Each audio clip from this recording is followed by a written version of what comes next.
According to article 21 మనకు తెలుసు, మన కాన్స్టిట్యూషన్ లో ప్రతి పౌరుడు కూడా విద్య వైద్యం అనేది ఇట్స్ అ ఫండమెంటల్ రైట్. మరి ఒక ఫండమెంటల్ రైట్ ని ఈరోజు కాపాడాల్సినటువంటి ప్రభుత్వమే, కాపాడాల్సినటువంటి ముఖ్యమంత్రి గారే మరి ఈ రోజున బోడుగుంకి మోకాలకి ముడిపెడుతున్నారు. ప్రజాస్వామ్యంలో ఈ ప్రజలు ప్రభుత్వాలను ఎన్నుకుంటారు. ఎన్నుకొని అధికారంలోకి వచ్చినటువంటి ఈ పాలకులంతా కూడా ప్రజల యొక్క కనీస అవసరాలు విద్య, వైద్యం, లా అండ్ ఆర్డర్ మెయింటైన్ చేయడం, ఇవన్నీ కూడా మినిమం బేసిక్ థింగ్స్ ఈ ప్రభుత్వం కాపాడాల్సినవి.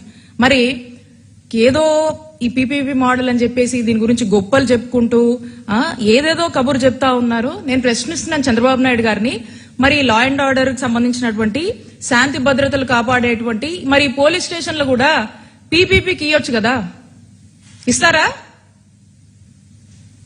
హాస్పిటల్స్ ని ఇప్పుడు ఈ మెడికల్ కాలేజ్ ని వీటిని ఇస్తున్నారు కదా, ఇవ్వాలని ఆలోచన చేస్తున్నారు కదా. మరి లా అండ్ ఆర్డర్ కూడా కీలకమే.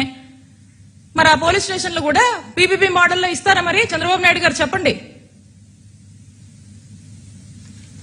ఈ రోజున ఇంతమంది వ్యతిరేకిస్తున్నా కూడా మరి చంద్రబాబు నాయుడు గారు ఈ పీపీపీ విధానం ఇదేదో నేషనల్ మోడల్ అని చెప్పి, ఇంకా చాలా గొప్ప మోడల్ అని చెప్పేసి ఇంకా ప్రజల్లోకి ఇంకా కూడా ఇదే విషయాన్ని పదే పదే పెనిట్రేట్ చేసే ప్రయత్నం చేస్తా ఉన్నారు.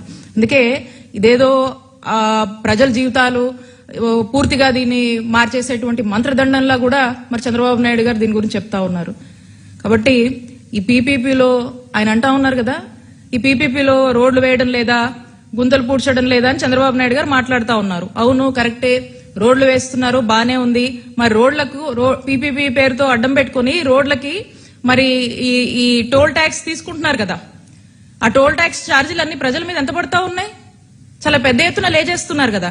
ఏ విధంగా అయితే మరి పీపీపీలో రోడ్లు వేసి టోల్ ట్యాక్స్ పెద్ద ఎత్తున వసూలు చేసి చేస్తున్నారో, ఖచ్చితంగా ఇప్పుడు పీపీపీ అని చెప్పి దానికి ప్రైవేటైజేషన్ ఆఫ్ మెడికల్ కాలేజ్ అని చెప్పేసి హెల్త్ ట్యాక్స్ కూడా వసూలు చేస్తారు కదా. అదే కదా మీరు చేయబోతుంది.